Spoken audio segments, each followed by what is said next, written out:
Hey guys, it's Britt and welcome back to my channel. Today I'm sharing with you our super easy and simple Thanksgiving loaf. Now this is an updated version from last year. I made it even simpler than that recipe.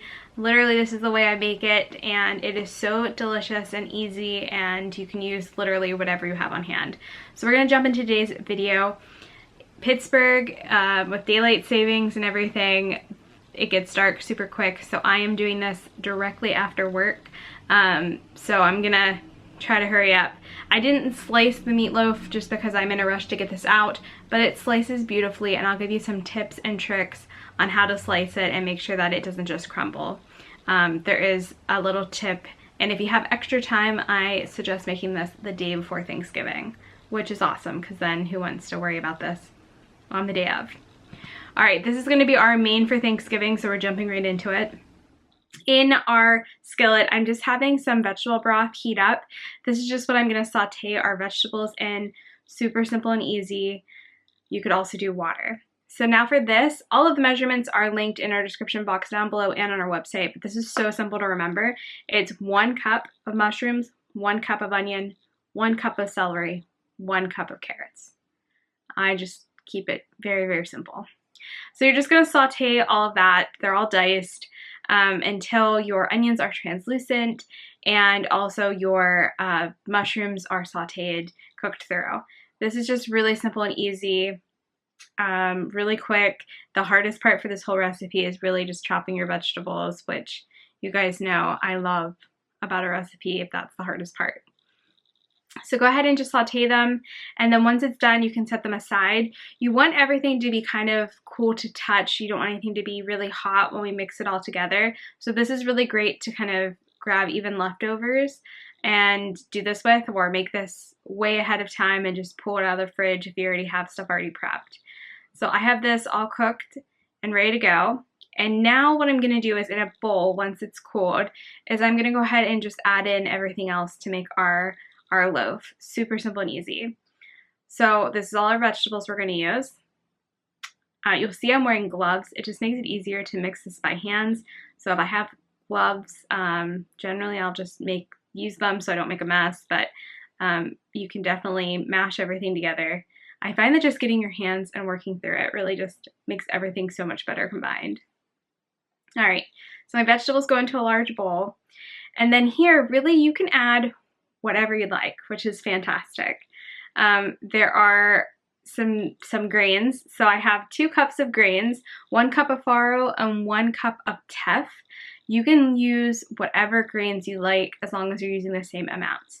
So if you have quinoa, if you have any of the grains I'm using here, I show you guys I use sorghum in a little bit, rice, whatever you have for whole grains, just make sure you're using the same amounts. In also goes 2 cups of beans or lentils. If you use lentils, stick with anything but a red lentil. They kind of dissolve, but you can use any type of bean for this, or green or brown or golden lentils. It's really simple. And want some miso. I also have some Herbes de Provence seasoning, which is pretty much like Thanksgiving in a jar. You can get this at any grocery store. Just check for it. It's just a seasoned blend of different spices, and I got that at Trader Joe's, I think last year. And goes to nutritional yeast. And then I have 2 flax eggs, and that's pretty much going to be the glue that holds and binds everything really nicely together. And that is it. So simple and easy. So you're just going to mix everything all up. You can smash your beans with a potato masher. You can use your hands. Really just incorporating all the seasonings and miso and flax eggs really well. So if you have kids, you can get them involved. This is really fun to let them do this part. And also you can switch up the seasonings. Sometimes we do like Italian seasonings. Sometimes we'll do different ones. So really this is just a Thanksgiving loaf style, but you can do this with so many different ideas, different vegetables. It's worked so well. So just make sure you have the same amounts of everything. Like I said, it works with any whole grain, that make sure they're cooked, and it works with any bean, and this is just super simple. We like always have, if I don't know what to cook, I'm making this loaf because it's so simple. All right, put it all into a loaf pan. If you're using a regular loaf pan, you want to line it with parchment paper. I'm using the silicone one here, and I just smooth everything out, kind of pack it in, and pop it into the oven. It goes in at 350 for an hour. You also can use these little tiny silicone loaf pans. I have these really cute ones here if you like more of like smaller ones, or if you're making this maybe for lunch or something like that. So you can use whatever, you know, pan that you have. It really works great. The key for this recipe, if you use it in any loaf pan, is to let it completely cool before you flip it. If you flip it too early, it'll crumble. It'll still taste amazing, but it won't hold its shape. So I flipped mine a little early, I'll be honest, just because I wanted to get this up before the sun sets. And I'm not gonna slice it. We're gonna enjoy these little guys that I made right on the screen now for dinner. But the big loaf, I'm gonna refrigerate overnight before I slice it, just so it holds its shape. It's much better if you let it completely cool before you flip it.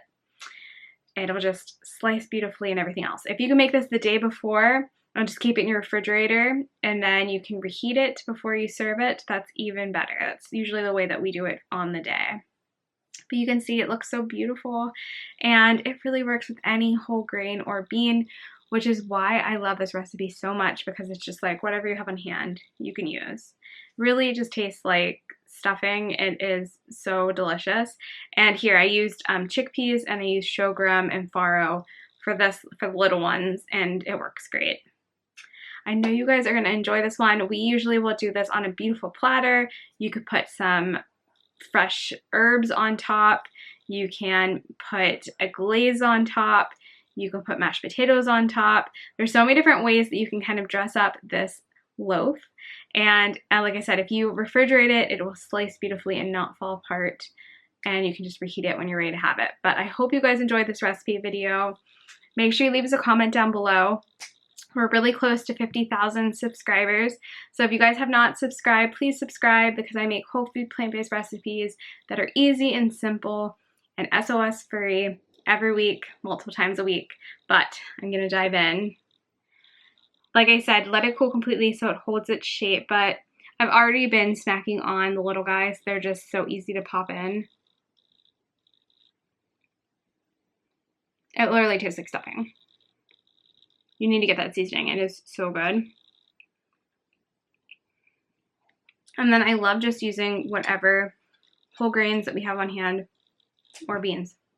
So easy. So I hope you guys enjoyed this. I'll see you guys really soon for the next one. Thanks so much for watching. Bye.